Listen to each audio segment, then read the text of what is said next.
ചതുരംഗത്തിൽ വല്ലഭനായ ഒരു ദേവനെ ആരാധിക്കുന്ന ഒരു ക്ഷേത്രം സ്ഥാപിച്ച ഈ സംസ്ഥാനത്തിനല്ലാണ്ട് വേറെ എവിടെ നിന്നാണ് ഇത്രയധികം ലോക ചെസ് ചാമ്പ്യൻഷിപ്പ് കിട്ടുക?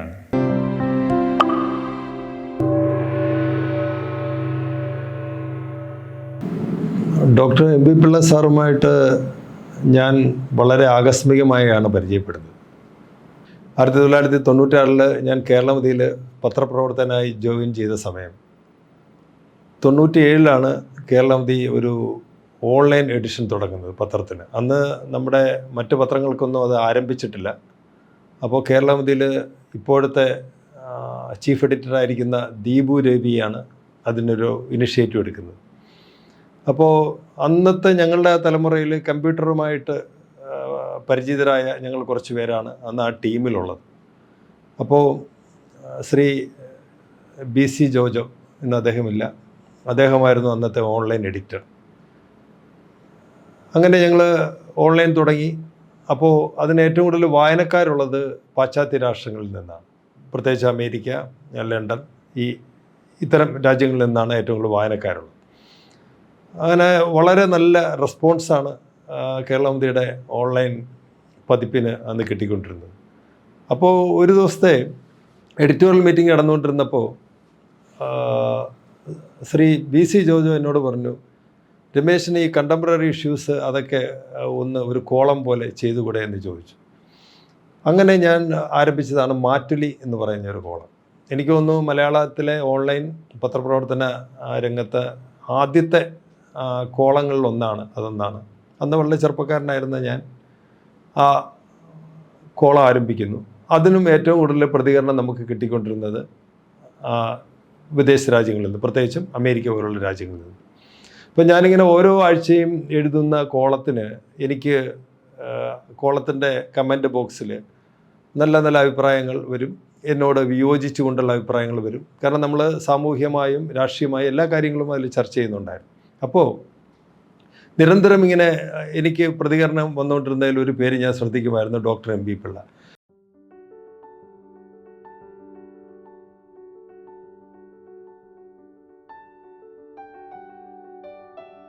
അന്ന് അദ്ദേഹം ആരാണെന്നോ അദ്ദേഹത്തിൻ്റെ വലിപ്പം എന്താണെന്നോ ഒന്നും എനിക്കറിയില്ല.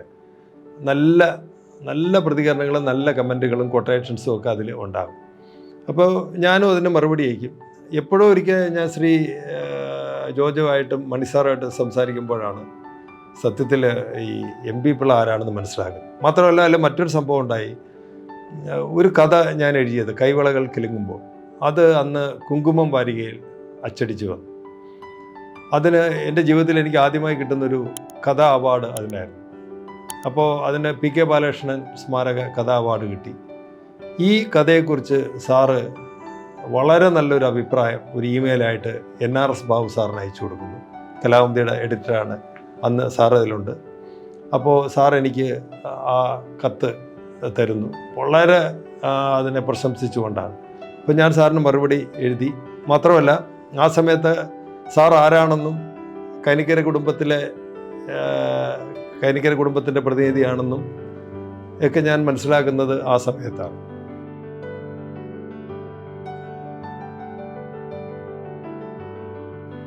സാറ് പിന്നെ ഞാനുമായി നിരന്തരം ആശയവിനിമയങ്ങൾ നടത്തുമായിരുന്നു. എൻ്റെ മിക്കവാറും ഇറങ്ങിയിട്ടുള്ള പുസ്തകങ്ങളൊക്കെ ഞാൻ സാറിന് അയച്ചു കൊടുക്കും. അതിനെക്കുറിച്ചൊക്കെ സാറ് നല്ല അഭിപ്രായങ്ങൾ എഴുതുകയും ചെയ്യാറുണ്ട്. അങ്ങനെ ഒരു ബന്ധം 97 തുടങ്ങിയൊരു ബന്ധമാണ്.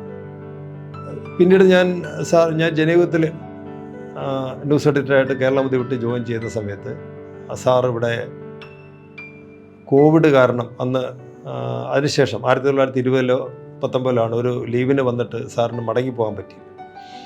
അപ്പോൾ അന്ന് സാറുണ്ട്. ഞാൻ സാറിൻ്റെ ഒരു ഇൻ്റർവ്യൂ അന്ന് ജനയുഗത്തിൻ്റെ വാരാന്ത്യ പതിപ്പിൽ ചെയ്യുന്നു. ആ ഇൻ്റർവ്യൂ വളരെ ശ്രദ്ധിക്കപ്പെട്ടു. കാരണം സാറിന് നഷ്ടപ്പെട്ട നീലാംബരികൾ എന്ന് പറഞ്ഞിട്ടായിരുന്നു അതിൻ്റെ ടൈറ്റിൽ എന്നാണ് എൻ്റെ ഓർമ്മ. അന്ന് നമ്മുടെ നാട്ടിൽ വൈറോളജി ഇൻസ്റ്റിറ്റ്യൂട്ട് സാറ് കൊണ്ടുവരാനായിട്ടുള്ളൊരു ശ്രമം നടത്തിയതും അന്ന് നമ്മുടെ ബുദ്ധിജീവികൾ എന്ന് പറയുന്ന ആൾക്കാർ അതിന് തുരങ്കം വെച്ചതും ഒക്കെ ഉള്ള ഒട്ടേറെ പ്രശ്നങ്ങൾ സാർ അതിൽ ചർച്ച ചെയ്യുന്നുണ്ട്. അപ്പോൾ അത് അന്ന് ശ്രദ്ധേയമായി. അതിനുശേഷം സാർ എല്ലാ ലീവിനും ഇവിടെ വരുമ്പോഴും അദ്ദേഹത്തിൻ്റെ ഗോൾഫ് ലിങ്സിലെ ഫ്ലാറ്റിൽ വരുമ്പോഴും എന്നെ വിളിക്കും, ഞാൻ പോയി കാണാറുണ്ട് സാറിനെ. അപ്പോൾ ഒരിക്കൽ ഇങ്ങനെ ഞങ്ങൾ വളരെ ഈ കോവിഡ് അനന്തരം ഇങ്ങനെ രാജ്യത്ത് ലോകത്ത് ഒക്കെ സംഭവിക്കുന്ന കാര്യങ്ങളെക്കുറിച്ച് സാറ് ഇങ്ങനെ സംസാരിക്കണം. വളരെ ശാസ്ത്രീയമായിട്ടുള്ള പുതിയ പുതിയ ഒട്ടേറെ അറിവുകൾ സാറിങ്ങനെ പങ്കുവയ്ക്കുകയാണ്. ഞാനതൊക്കെ ഒന്ന് റെക്കോർഡ് ചെയ്തിട്ട് ഞാൻ ചോദിച്ചു, സാർ ഞാനിത് പബ്ലിഷ് ചെയ്തോട്ടെ എന്ന് പറഞ്ഞു. അപ്പോൾ അല്ല, അത് ഞാൻ രമേശിനോട് കാഷ്വലായിട്ട് സംസാരിച്ചതാണ്. അപ്പോൾ അന്ന് സാറ് പറഞ്ഞതിൽ എന്നെ അട്രാക്റ്റ് ചെയ്ത പ്രധാന ഒരു പ്രശ്നം, ലോകത്ത് കോവിഡ് അനന്തരം ഉണ്ടായിക്കൊണ്ടിരിക്കുന്ന പ്രശ്നങ്ങൾ നമ്മൾ പരിശോധിച്ച് കഴിഞ്ഞാൽ കോവിഡിന് ശേഷം ബ്രെയിനിൻ്റെ പ്രവർത്തനങ്ങൾക്ക് ഒരുപാട് വ്യത്യാസം വന്നിട്ടുണ്ട്. അത് ലോക നേതാക്കന്മാരുടെ പ്രവർത്തനങ്ങളിലുമൊക്കെ നമുക്ക് കാണാൻ പറ്റും. അത് ട്രംപിൻ്റെ ആ കാലഘട്ടത്തിലുള്ള അദ്ദേഹത്തിന് ഇപ്പോഴും നമ്മൾ കാണുന്നു. അത് ഒരു സമചിത്തത നഷ്ടപ്പെട്ട വ്യക്തിയെ പോലുള്ള പെരുമാറ്റം. അതുപോലെ തന്നെ നമ്മൾ റഷ്യയിൽ നോക്കുമ്പോൾ പുടിൻ്റെ പെരുമാറ്റം. അതുപോലെ ഇസ്രായേലിൻ്റെ ഭരണാധികാരിയിൽ നിന്നുണ്ടാകുന്ന അന്ന് സുപ്രീം കോടതിയൊക്കെ സുപ്രീം കോടതിയുടെ അധികാരപരിധിയൊക്കെ ഇല്ലാതാക്കാനായിട്ട് ഇസ്രായേലിൽ നടന്ന ശ്രമങ്ങൾ, ഇങ്ങനെ ഒട്ടേറെ കാര്യങ്ങൾ സാറ് പറയുന്നു. മാത്രമല്ല ഇതിൻ്റെ പ്രതിവിധി എന്തെന്നുള്ളത് അന്ന് സാറ് സംസാരിക്കുന്നത് നമ്മുടെ ഓറിയൻ്റൽ കൾച്ചറിൽ നിന്ന്, പ്രത്യേകിച്ച് ഇന്ത്യൻ സംസ്കാരത്തിൽ നിന്ന്, ടിബറ്റൻ ലാമമാരുടെ സംസ്കാരത്തിൽ നിന്ന് ഒക്കെയുള്ള ധ്യാന യോഗ മുറകളാണ് ഈ കോവിഡ് അനന്തരം ലോകം അഭിമുഖീകരിക്കുന്ന പ്രശ്നങ്ങളെ പരിഹരിക്കാനുള്ള ഒരു മാർഗമായിട്ട് പറയുന്നത്. അതായത് വൈദ്യശാസ്ത്രം തന്നെ അതിൻ്റെ മറ്റൊരു ഫോം.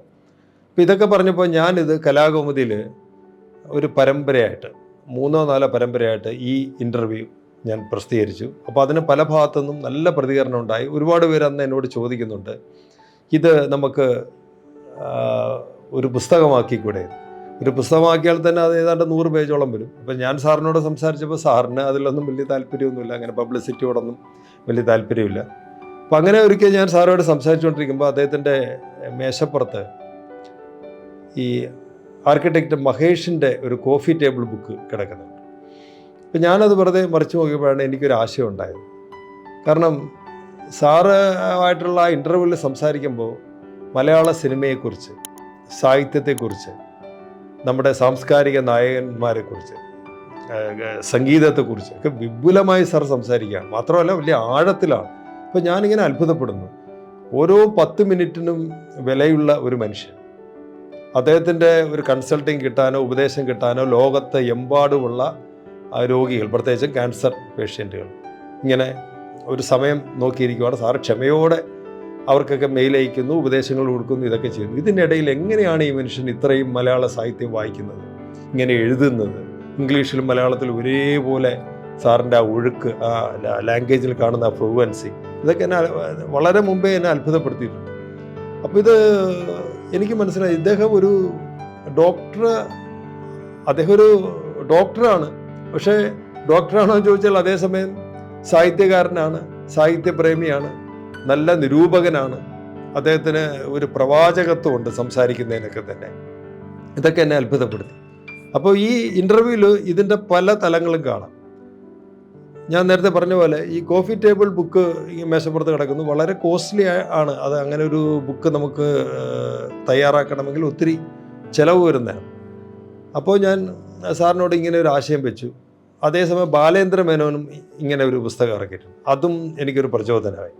ഞാൻ അത് രണ്ടും വെച്ചിട്ടാണ് ഈ കൈനിക്കരയിലെ വിശ്വപൗരൻ എന്ന് പറയുന്ന ബുക്ക് ഞാൻ ആസൂത്രണം ചെയ്യുന്നത്.